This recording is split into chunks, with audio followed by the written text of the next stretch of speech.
টেকা কি গাছের গোড়া নাকি গাঙের জলে ভাইসাইছে ওইখান কি মাগেরছি। 1 টাকা কামাই করতে গিয়া আমার গোয়া দিয়া দম আয়ে আর যায়, আর তুই 5 টাকা দিয়া ঠোঁট পালিশ কিনছস কারে ভুলাইতে?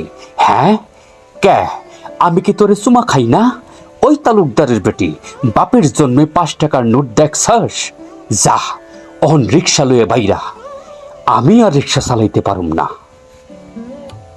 বউটা ভীষণ ঘাবড়ে যায়। কিং কর্তব্য বিমূঢ় হয়ে সে এগোয় রিক্সার দিকে। জামু, তয় আমারে রিক্সা চালানি শিখাইয়া দাও।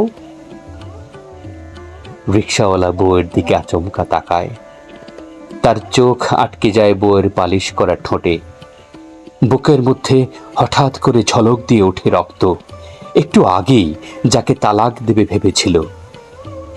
আয় আয় তোরা রিক্সা চালানি শেখাই। এই বলে সে বউটাকে চুলের মুঠো ধরে হেঁচড়াতে হেঁচড়াতে টেনে নিয়ে যায় আপন গুহার দিকে।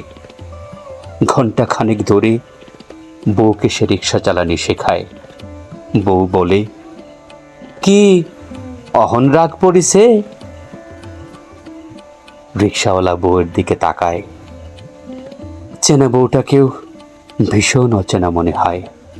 ভাবে, আহা, 5 টাকার লিপস্টিকেই অত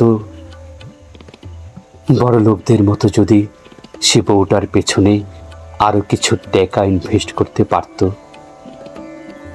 রমনা পার্কের হাওয়া খাওয়াবে বলে সে তখন বউটাকে প্যাসেঞ্জার বানিয়ে নিয়ে ছুটে যায় রমনা পার্কের দিকে।